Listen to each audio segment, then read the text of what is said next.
Sangha. Today we have a very special guest. I'm here with Tushar Arun Gandhi. Am I saying your name correctly? Hmm. hmm I, I did meet your father before in the U of R in Rochester. Yeah, I was headed for the Peace Corps, and then something got in the way of that. And I think that's how we wound up meeting each other. If you don't mind, I would like to introduce you um, in all your glory. I'm in awe of you because I've been a peace activist ever since I left the army, and your family is a tremendous gift to us all, to this world. So you are now the torchbearer of the Gandhi family. You work with educational outreach. You organized the 75th Dandi March, that it was the Salt March reenactment. You've Hmm. written a very important book in 2007 called Let's Kill Gandhi, which covers the conspiracy and assassination of your great grandfather. Um, you've been working in international peace advocacy, such as United Nations, UNESCO, and ICON, Durban, South Africa. And you're a huge defender of pluralism. And I could probably go on forever, but I'm It's more than enough, Nico. thank you so much. So thank you so much, Tushar. Uh, and so today I wanted to interview you because in Peace of Mind we very much want to continue the legacy of peaceful communication. I personally care a lot about demilitarization. Um, we are very Hmm. Buddhist, so we believe in your great grandfather's tenets of ahimsa, nonviolence, and and currently you're now where now? You're in Hiroshima in Japan. I'm in Hiroshima in Japan. And what have you This is a done? program called it's a program called Hope 80, Hmm. and it's we're traveling through Japan, carrying the flame of hope with us wherever we go, and spreading the message of peace and hope. Hmm. So today we are in since yesterday we are in Hiroshima, and from here we will proceed onwards to Nagasaki and Osaka and Kyoto. Beautiful. Yeah, it's I've been to all those places before myself. I used to live in Japan, and uh, Hmm. and I'm proud to say that I've carried your great grandfather's image in Okinawa before. We were at the Hinoko base. We were there on research, and then Hinoko base is in Okinawa. It's a Mm. relocation of a marine base in Okinawa. Uh, so yeah, that's so beautiful. Can you tell me a little bit more about what you're doing? Is it a conference or is it more of a? No, it's like a peace tour. Uh, Mm, it's organized by a Buddhist monk who started this called the Flame of Hope, where they have kept a flame going and sort of included the major historical flames from all over the world and united them into this flame of hope, and they carry that as a ritual wherever they go.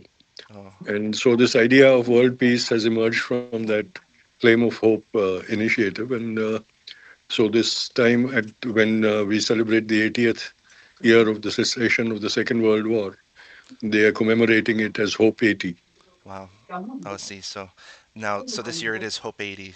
Okay, Yes. understood. And does this have a non-proliferation bent to it, or is it more generalizing, more about world peace in a sense? Or is it? It is because, you see, in April we were in Rome, Italy. We went to the Vatican. And then we also, because the people behind Hope 80 are also, they run a Japanese Buddhist band called Amanadabu. Mm-hmm. And so since the last year, they have been performing at the Glastonbury Music Festival in England. Wow. So from the Vatican, we went to Glastonbury and we performed, the band performed over there, and we spread the message of peace there. And they've started this program called Yesterday's Enemies, Today's Friends, where what they have done is, adversaries at the time of the Second World War.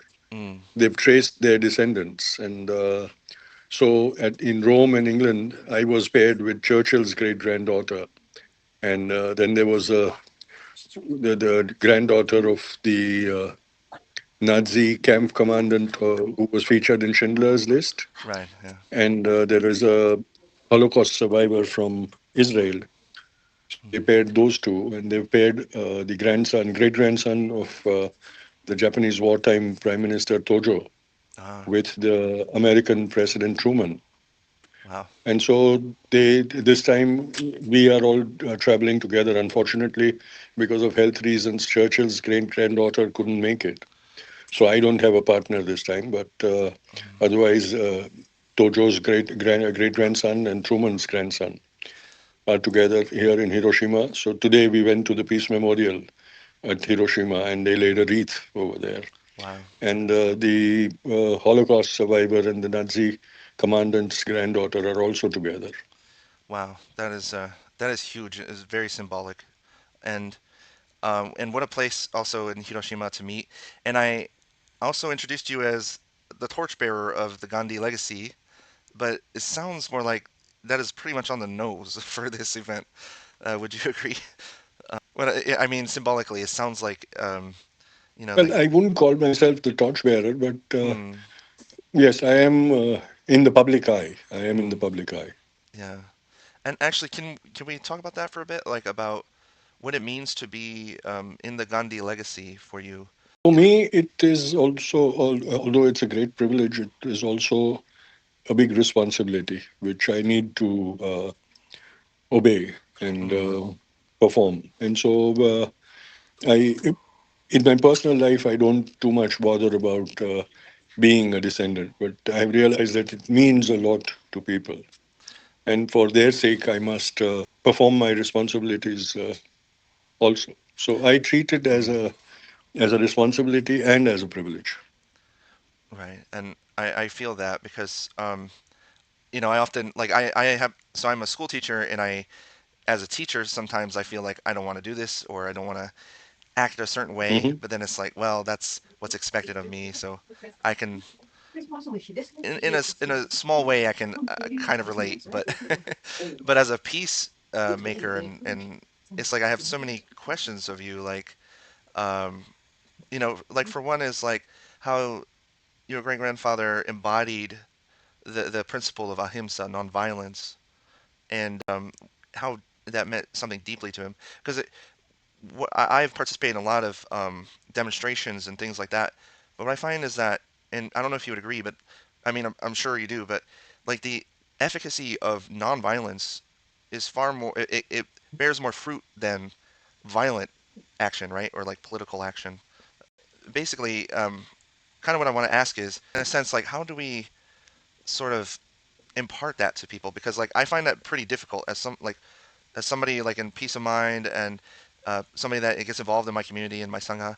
I find it difficult to like impart a lot of these messages of being the change you want to see in the world, and um, I you know, think what I feel very strongly is that these examples have to be brought up to people. They need to visually see these examples rather than mm, hear them as in the form of a ideology or a philosophy.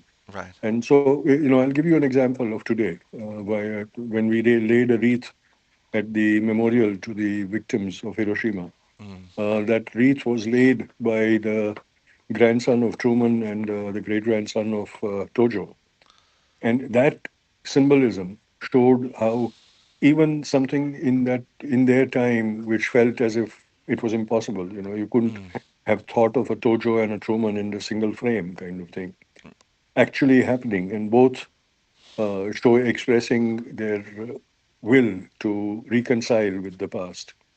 mm, Those kind of visual examples are very important for today's time, and I think that is the way we can bring it to the people of how nonviolence lasts, while the vilest examples of violence and destruction mm, have a way of becoming insignificant. Like today, mm, after visiting the museum and the memorial, we went to see an exhibition called Pride of Hiroshima. mm, And there they are exhibiting how Hiroshima came back to life after the atomic bombing. and how the people of Hiroshima, won over the circumstances, the devastation that they had experienced, and rebuilt the city into a much more magnificent avatar. And Yeah, yeah. those are the kind of things that show the power of nonviolence, much more than us trying to, talk the ideology of Buddha or Gandhi or anyone else. Mm, yeah, I feel that. I can say that. I don't know if in Hiroshima, if you like as I have walked around like the Peace Park and seen maybe like school children and a Hmm. mother pushing a Hmm. stroller and a baby. That sort of imagery to me evoked that exact message that you're imparting is like almost like that there was lots of pain and lots of Nico, I will also give you one more example of okay. after the visit to the museum and the Peace Park. We went to lunch, and there is a Hiroshima special kind of food which is called okonomiyaki. Oh yes. Okonomiyaki, okonomiyaki, I was told, originated out of the devastation of the nuclear blast, where mothers who were left with children Mm-hmm. who had to fend for themselves and for earn for their families because their husbands had been killed in the war, um, started selling these pancakes with the salad and toppings from the rations that they were being given by the government to Hmm. make a earning, and that has become a symbolic traditional food of Hiroshima today. And so these are the examples of how the will to survive, the very essence of humanity, which is survival, Hmm. emerge in the most adverse of circumstances in human beings, and how that also reflects the path that human beings often choose in absolute devastation when faced with absolute devastation, which is the path of reconciliation and rebuilding, which Hmm. only happens when one says, look, this happened because of the war, and Hmm. now I'm going to overcome that and rebuild life for myself. Yeah, yeah, that's man. like I'm uh, have goosebumps because the I lived in Japan almost 8 years, and I've eaten okonomiyaki. Alls I have are positive memories of it. People eat it like Hmm. it's everyone's so grateful, and they say Hmm. itadakimasu, and Hmm. then like when they like you want some okonomiyaki, and it's like always such a positive Yeah. experience. I've never had a negative experience over okonomiyaki, Hmm. and so it really did touch me there when you spoke of the you taught me something because I never heard that before. All my time in Thank Japan, I you. never heard the story of it emerging out of the flames Hmm. of the atomic bombs. Um and did you meet any of the hibakusha? I think a lot of them have been Habakusha. passing away. Habakusha. Yeah, yeah, yeah. No, there are a few remaining, and I had met a couple of them last time, and one of them is with us today also. Oh, good. Yeah. He was 3 years old when uh, the bombing happened, and today he is 85. Mm-hmm. Yeah. Anytime that I heard any discussion from hibakusha, the ones that I heard from, they spoke very much about how we can learn from that event and how Hmm. they almost seemed almost like they're just focused on the future as opposed to the past. And Yeah, I think that was the spirit that helped them to rebuild not only their lives but their nation again too. yeah, That yeah. this was something that happened to us so that we could learn and test our metal. Hmm. And instead of breaking apart, they bonded together and fought the circumstances. Yeah, and that is so admirable. I mean, I've always admired what we call the great miracle, right, of Japan, where the Hmm. utter Hmm. devastation and then rebound into becoming a first world country. Um, And so for you as because you're based out of Mumbai now, right? And that is that your Yes. and Hmm. when you visit like Japan, is it an inspiration to you, or like as far as Yes, it is. yeah, It is because my city also experienced several terror attacks and Mm, emerged from it stronger and more yeah. bonded with one another. And so another city which had to face a much more devastating catastrophe. Mm, mm, Sort of, I can connect with what they must have experienced. mm. And that, what you just said is very, I feel, timely and poignant because, like in the United States, we're experiencing a lot of politicized attacks. Um, whether whoever the perpetrator is, it's always uh, I always have we condemn it and because there's no place for political violence, as it were. And Hmm. no matter who it is or who it's targeting. Um, so yeah, I feel like that is such a good message that because people are hurting right now, in the United States, as far as we're hurting from violence in schools and the political violence targeting politicians, and and I do know, and as a related topic, Japan also experienced it too while I was there. Their former prime minister was assassinated, but the thing is that Japan just seems to be able to keep the peace, right? It seems to be able to, keep some harmony, and Hmm. um, Hmm. do you get that impression too, like that? Because I think it is the Buddhist tradition and the spirit of the Shinto yeah, which have come together and in making the Japanese more resilient. mm, yeah, and that's something I admire about Japan because living there so long, I started at first I resisted it, resisted assimilating, and then I realized, and I still had a mind of peace, so I started to realize that actually this is their way of peace and harmony is to Hmm. kind of like have that equanimous uh, position, Yes, and it can only happen, Nico. It can only happen through personal conviction. mm, Otherwise, it is very difficult. It becomes a pretend kind of thing. right, and about that, like basically I had to experience something pretty bad to to finally realize like peace is something that's worth making an effort to do, and essentially it's like, is it possible to instill that or to show people that, to start changing our ways, or is it more, does it have to come from inside? No, I think the understanding of peace has to come from inside, from within.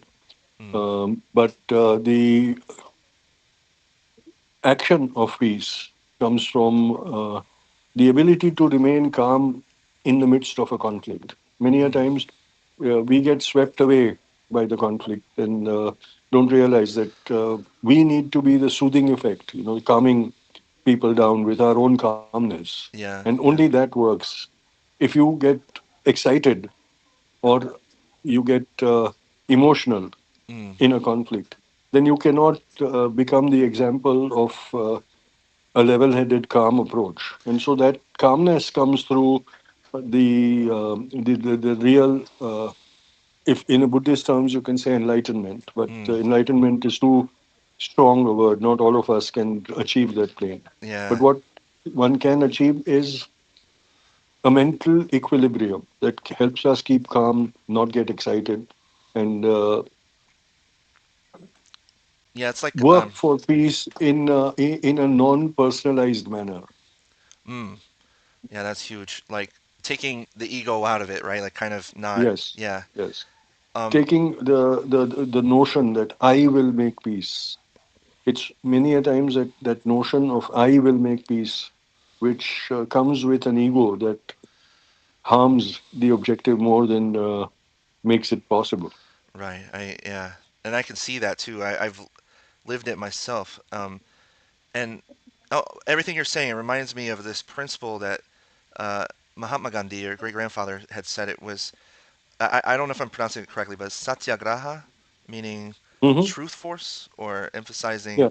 peaceful resistance. More than truth force, I think it is the belief in truth, Mm, the understanding of truth. and the truth here, what would that mean? Does that mean how to It is achieve? the a universal truth, that governs. our lives, our Mm, civilization. It is the truth that demands sacrifices from the individual, a okay. truth that may not be convenient for everyone, and yet it has to be what we adhere to. Mm, yeah, mm, I hear that loud and clear. Honestly, it's the most concise way I've heard that before. So I really appreciate that. Thank you, Nico. And is there anything that you could tell us at Peace of Mind? Because we have a few members, and we're basically like up and coming. We're not necessarily a large organization, but we want to make strides. We want to connect deeper with the peace movement. Um, do you have any advice for that, or any ways of? Nico, I would say peace is a personal responsibility. It doesn't matter whether you're a group of 1,000 or a group of 10 or an individual. It Mm, is what you are determined to do hmm, personally and what you do despite your limitations that makes it worthwhile. And hmm, so I don't believe in this maxim that you need to have a worldwide organization to be effective and to have an effect on peacemaking. I think a committed, dedicated, sincere individual can do much more than a worldwide organization can ever do. mm. Wow, yeah. I okay. I'll try very hard to heed that. And what are your plans for the rest of your time in Japan? So you will be doing this There are programs meeting? happening all over. Yeah, yeah. Tomorrow, we have a public meeting in Hiroshima. Then Mm. there's a bit of cycling that is going to happen. Ooh. And then we travel to other cities. And so I lived in Kyoto for 6 years, and Hmm. I have some Yeah, niche this tour places that I will can. end in Kyoto. Ah, so yeah, I have some less like places that are off the beaten path that I would like to recommend to you. So if you're interested, Hmm. I can text Sure, you the sure. Go ahead. locations and Please do um, that. Please do that. yeah, yeah, yeah. Well, how about Nara? Will you be able to go there? Where? Nara, where like the large Buddha, it's like No, not on Todaiji this and trip. okay, Not on this. Not on this trip. okay, okay, no problem. And Hmm. so, and really quick, like, do you enjoy Japanese food? Yes, I do. Yeah. I have this philosophy of trying out local food. Hmm. So I try out the cuisine wherever I go, and I have what I've tried of the Japanese cuisine so far. I have liked. Yes. Oh, good, good. So like, of course, there was like okonomiyaki, and then Hmm. have you tried curry rice yet? The Jap That's one thing I didn't like much. Okay. Yeah. I thought you Having might say eaten that. the original curry, I didn't like the Japanese version. Yeah, and I like both, and they both have their strong parts. But I hope someday I can, if someday soon we might cross paths, and I might, Sure. me and my wife might wind up in India someday. Like, so, um, I look forward to it, yeah. Nico. Thank you so much, Tushar. You are a blessing to us all, and I really appreciate you. My best wishes to you and your group. Thank you so much, and Thank you. My greetings to your viewers and mm, everybody you come in contact with.